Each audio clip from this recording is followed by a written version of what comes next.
প্রেমিক হতে গেলে ঋতু বুঝতে হয়। যেমন কোন ঋতুটার বুক ভর্তি বিষ, কোন ঋতুটা ভীষণ একা একা, কোন ঋতুটা প্লাবন, কোন ঋতুতে খুব কৃষ্ণচূড়া ফোটে।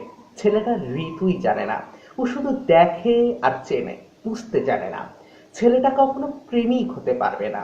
প্রেমিক হতে গেলে গাছ হতে হয়, ছায়ার মতো শান্ত হতে হয়, বৃষ্টির জন্য অপেক্ষা করতে হয়। যেদি মানুষেরা কখনো গাছ হতে পছন্দ করে না, তারা শুধু আকাশ হতে চায়। পৃথিবীর কোলাহল, যুদ্ধ, রক্ত, রাজনীতি, বিদ্রোহ সবকিছু একপাশে রেখে আমার মতো তরুণদের আরো একটা জীবন আছে। রোমান্টিকতার পদ্মফুল ছুঁতে না পারলেও কিছু সুগন্ধ পাবার আশা তো থাকবেই। এই প্রেমের বাজারে Laili Majnu, Siri Farhad, Romeo Juliet কিংবা জুন আস্তানের মতো মানুষের সাহিত্য প্রেমগুরুর তীব্র অনিবার্য আকর্ষণের কেন্দ্রবিন্দু। কিন্তু এই সমাজে রবীন্দ্রনাথের রক্তকবরীর রাজার 2 পয়সার মূল্য নেই। তাই তো কেউ রহস্য করে বলে না, আমি এক প্রকাণ্ড মরুভূমি তোমার মতো একটা ঘাসের দিকে তাকিয়ে থেকে বলছি, আমি তপ্ত, আমি রিক্ত, আমি ক্লান্ত। তৃষ্ণার দাহে এই মনটা কত উর্বরা ভূমিকে লেহন করে নিয়েছে। আমার মতো মরুভূমি ওই একটু দুর্বল ঘাসে তোমার মধ্যে যে প্রাণ আছে তাকে আপন করে নিতে পারছে না। এই কথাগুলো মূল্যহীন, কেননা বর্তমান সুশীল সমাজ পদ্য উপমার মানে খোঁজার চেয়ে ফ্যাশনে অনেক বেশি মনোযোগী। যেখানে বেঁচে থাকাটাই অনেক বেশি কঠিন, তখন কবিতা লেখা তো বিলাসটা।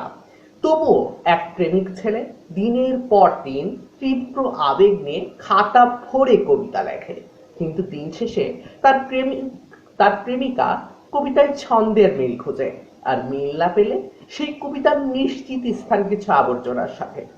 সাহিত্য দিয়ে নানা ভঙ্গির উপমাতে। তাই তুমি যদি ভালোবাসা কথাটার প্রকাশ ঘটাতে চাও ভাইয়া, তাহলে তুমি বিশাল বড় ভুল করছো। আজকাল শার্লক হোমসের বই পড়ে ভাইয়া নামক শব্দটি বেশ রপ্ত হয়েছে, কিন্তু জানো, ভাই বললেই তথাকথিত তোমাদের সমাজে ক্রাশ নামক পরিচিত ব্যক্তিটি আমাকে ভাইয়ের পরিচয়ে ফেলে দেয়। কি করব, লাজুক ছেলের মতোই কোনো প্রতিবাদ করতে পারি না। শুধু কথা বলার সময় ভায়া শব্দ বলতে কিছুটা দ্বিধাগ্রস্ত হই। রক্তকবরের রাজার মতো সরাসরি কিছু বলার ক্ষমতা আমার কোনোদিনই ছিল না। শুধু আশেপাশে থেকে রোমান্টিকতার কিছু অংশ হাঁটতে বেড়ানোর ব্যর্থ চেষ্টা করি। আর দিন শেষে প্রিয় মানুষটাকে আরেকজনের হাত ধরে থাকতে দেখে হতাশার মাঝে ডুবি। কিন্তু জানো, আমার চোখে তুমি সেই হতাশার ভাষার প্রকাশ কখনোই দেখতে পারবা না। আমি ভালোবাসতে পারি, কিন্তু ভালোবাসার কথা প্রকাশ করতে পারি না, কেননা সমাজ আমার ভেতরে থাকা তীব্র আবেগের মূল্য দিতে চরম ব্যর্থ। প্রিয় মানুষটি আমার ছন্দের পেছনে বুকের মাঝে খুব যত্ন করে লুকিয়ে থাকা ছোট্ট কল্পনার গল্প শুনতে এখনো প্রস্তুত নয়।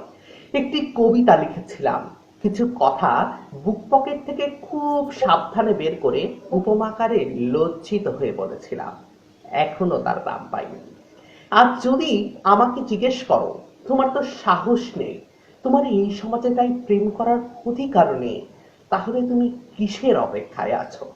আমি মুচকি হেসে উত্তর দিব, আছি কিছু উপমার উত্তরের অপেক্ষায়।